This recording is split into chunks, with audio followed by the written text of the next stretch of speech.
감정 기복.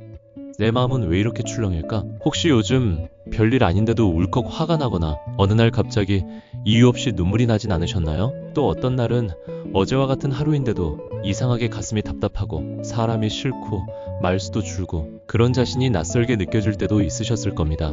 롤러코스터처럼 오르락내리락하는 감정 기복 참 많이들 겪습니다. 그런데 그냥 성격 탓이라고만 넘기기엔 그 안엔 생각보다 다양한 원인과 해결의 실마리가 숨어 있어요. 안녕하세요. 우리 가족 건강지킴입니다. 오늘은 누구나 한 번쯤 겪는 감정 기복에 대해 이야기해 보려 합니다. 감정 기복 왜 생길까요? 감정 기복은 단순히 예민해서 마음이 약해서 생기는 기분 변화와는 조금 다릅니다. 짧은 시간 안에 감정의 강도가 심하게 변하면서 스스로도 당황스러울 만큼 감정 조절이 어려워지는 상태를 말해요. 가장 흔한 원인은 호르몬 변화입니다. 뇌 속에서 감정을 조절하는 세로토닌, 도파민 같은 신경 전달 물질의 균형이 무너질 때 작은 자극에도 감정이 요동치게 됩니다. 특히 갱년기, 생리 전후, 임신과 출산 등 여성 호르몬의 변화가 큰 시기에 감정 기복이 뚜렷해지죠. 남성 역시 테스토스테론 감소, 스트레스, 수면 부족 등으로 감정 변화가 커질 수 있습니다. 뿐만 아니라 우울증이나 불안장애, 기분장애, 조울증 같은 정신건강 문제의 초기 신호로도 감정 기복이 나타날 수 있어요. 일상 속에서 어떤 모습으로 나타날까요? 가끔은 아무 일도 없는데 눈물이 핑 돌고 좋은 일이 있었음에도 마음 한구석이 쓸쓸하고, 반대로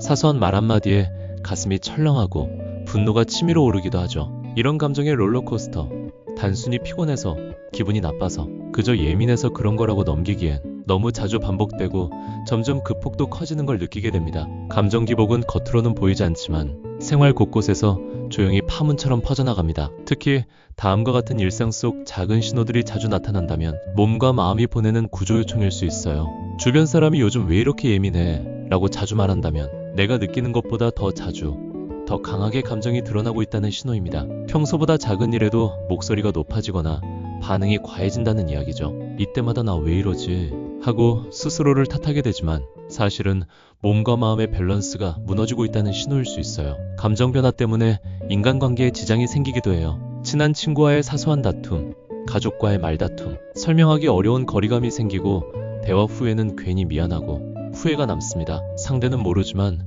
나 자신이 느끼는 상실감은 깊어지죠. 예전엔 즐거웠던 일이 재미없게 느껴지는 현상이 생기나요? 좋아하던 음악, 취미, 여행조차 더 이상 설레지 않아요. 그냥 귀찮아라는 말 뒤에는 의욕이 떨어지고 무기력해진 마음이 숨겨져 있어요. 감정이 바닥을 칠수록 세상도 점점 무채색으로 보이게 됩니다. 작은 일에도 짜증이 나고 후회가 자주 찾아오기도 합니다. 말하고 나서 왜 그렇게 말했을까?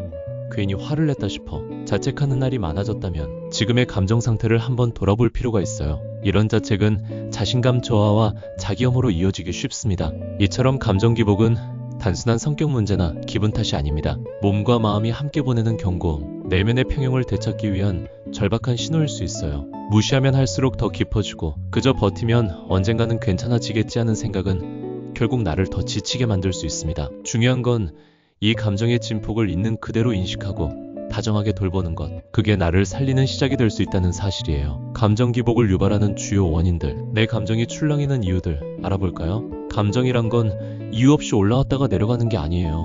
우리 몸 안 어딘가에서 벌어지는 작은 균형의 변화가 파도를 타듯 감정을 출렁이게 만들죠. 그 출발점이 되는 주요 원인들, 지금부터 하나씩 짚어볼게요. 첫 번째, 호르몬 변화. 가장 흔하고도 강력한 원인이죠. 여성의 경우 생리주기, 임신, 출산, 갱년기와 같은 삶의 자연스러운 전환점마다 에스트로겐과 프로게스테론의 변화가 크기 때문에 감정이 평소와 다르게 흔들릴 수 있어요.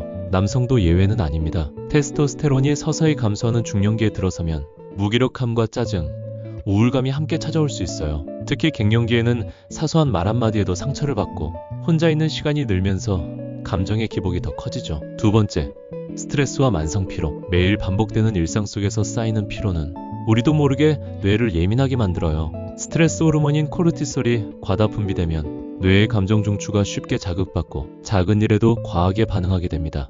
그럴 때는 나도 모르게 왜 이러지? 라는 생각이 들지만 사실은 몸이 조금 쉬고 싶다는 신호를 보내는 거예요. 세 번째, 수면 부족. 충분한 잠은 감정을 다스리는데 꼭 필요합니다. 하루 이틀 못 자면 그날 하루 기분만 나쁜 게 아니라 뇌의 감정 조절 시스템 자체가 무뎌지고 예민해지게 돼요. 연구에 따르면 수면이 부족한 사람일수록 뇌의 편도체가 과잉 반응해 작은 자극에도 분노, 눈물, 우울감으로 쉽게 튀어나온다고 해요. 단순한 잠 부족이 아니라 감정의 뿌리를 흔드는 문제일 수 있다는 거죠. 네 번째, 식습관의 문제. 하루에 무엇을 먹느냐도 우리의 감정 곡선을 좌우합니다. 혈당이 급격히 오르거나 떨어지는 식습관은 기분에도 그대로 반영돼요. 특히 단 음식을 자주 찾거나 끼니를 거르고 폭식하는 패턴은 감정의 진폭을 키우는 원인이 될 수 있어요.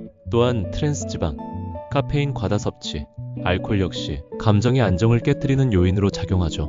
먹는 게 곧 우리의 기분을 좌우한다는 말, 그냥 하는 말이 아니에요. 다섯 번째, 정신건강의 신호. 지나가는 감정 기복이라고 생각했지만 사실은 경도 우울증, 불안장애, 감정 조절 장애의 초기가 될 수도 있어요. 사람들과 만나기 싫고 예전에는 즐겁던 일들이 하나도 재미없고 작은 일에도 눈물이 나는 날이 많아졌다면 나의 마음도 쉬어야 할 때구나 라고 생각해보세요. 정신과 진료는 더 이상 낯선 선택이 아닙니다. 감정 기복이 나를 압도하기 전에 내 마음의 상태를 점검해보는 것, 그건 가장 현명한 자기돌봄의 시작일 수 있어요. 감정 기복을 조금이라도 다스릴 수 있는 방법들, 어떤 것들이 있을까요? 첫째, 하루에 20분만 햇볕 쬐기. 햇빛은 세로토닌을 만들어주는 자연 비타민입니다. 우울감과 감정 기복이 심할수록 햇빛 아래 걷는 시간이 큰 도움이 됩니다. 무작정 운동이 아니라 따뜻한 햇살 아래 천천히 걸으며 마음을 풀어보세요. 햇볕은 말없이도 마음을 어루만져줍니다. 둘째, 잠을 잘 자는 것. 감정은 수면의 질과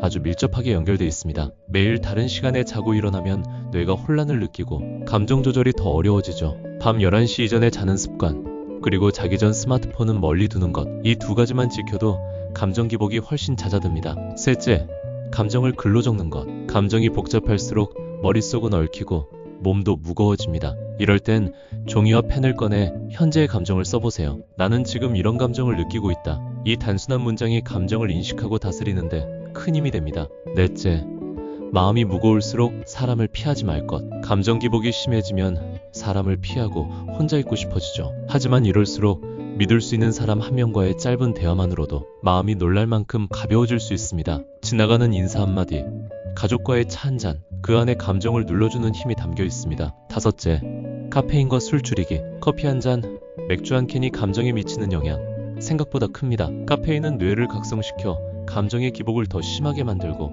알코올은 잠깐 풀어주는 것처럼 보여도 장기적으로 세로토닌의 기능을 방해합니다. 감정 기복이 심하다면 잠시 줄여보세요. 몸이 편안해지면 마음도 따라 안정됩니다. 마지막으로, 감정 기복이 2주 이상 지속되거나 일상에 지장을 준다면 정신건강의학과 상담을 꼭 받아보세요.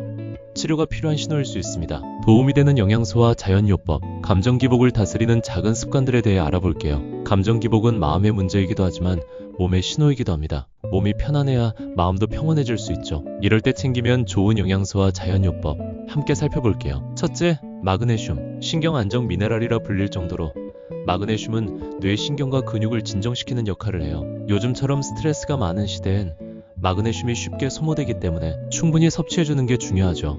특히 불면증, 근육 긴장, 심장 두근거림, 이유 없는 불안감이 있다면 마그네슘이 부족한 건 아닌지 점검해보세요. 브로콜리, 견과류, 바나나, 통곡물에 풍부하니 식단으로도 챙겨보시고 필요하다면 영양제로도 보완 가능합니다. 둘째, 오메가3 지방산. 우리가 흔히 아는 착한 지방이에요. 오메가3는 뇌세포의 구조를 건강하게 유지시켜주고 세로토닌 수용체의 기능도 도와줘요. 그래서 우울감 완화, 집중력 향상, 불안 완화에도 긍정적인 영향을 줍니다. 등푸른 생선, 아마씨, 호두 등에 풍부하고 매일 챙기기 어렵다면 식물성 오메가3나 알약 형태로 섭취해도 좋아요. 셋째, 비타민 B6. 이 비타민은 세로토닌과 도파민 생성에 꼭 필요한 조력자입니다. 기분이 가라앉거나 쉽게 예민해진다면 이 비타민이 부족할 수도 있어요. 계란 노른자, 바나나, 시금치, 닭가슴살 등에 풍부하며 종합 비타민으로도 손쉽게 섭취할 수 있습니다.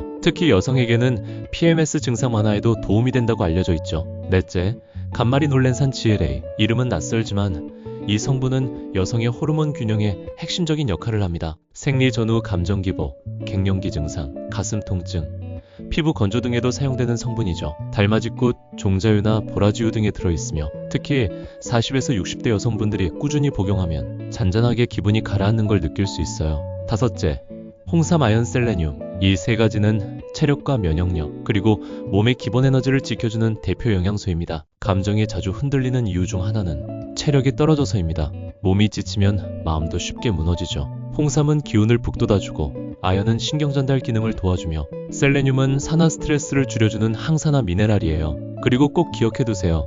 우리 마음은 때때로 화학적인 도움보다 더 섬세하고 따뜻한 자연의 손길에 위로를 받기도 합니다. 아로마 테라피, 라벤더, 베르가못, 일랑일랑 같은 향은 단 몇 분 만에 심장박동을 안정시키고 뇌파를 편안하게 만들어줍니다. 집에 디퓨저가 없다면 손목에 향을 한 방울 떨어뜨려 보는 것도 좋아요. 명상과 호흡, 그저 3분만. 눈을 감고 천천히 숨을 들이쉬고 내쉬는 것. 이 단순한 동작 하나로도 스트레스 호르몬 코르티솔의 분비가 눈에 띄게 줄어듭니다. 괜찮아, 잘하고 있어라고 마음속으로 자신에게 말해보세요. 그 말이 쌓이면 진짜처럼 느껴지는 순간이 옵니다. 따뜻한 차 한 잔, 국화차, 레몬밤, 캐모마일, 대추차 같은 천연 허브차는 속을 따뜻하게 덮이고 몸의 긴장을 자연스럽게 풀어줘요. 감정이 흔들릴 때 조용한 음악과 함께 차를 마셔보세요. 그 시간이 하루 중 가장 치유되는 시간이 될 수도 있습니다. 감정 기복을 조절한다는 건 결국 내 마음을 가만히 바라보고 나를 돌보는 작은 습관 하나하나를 쌓아가는 일이에요. 당신이 오늘 선택한 음식,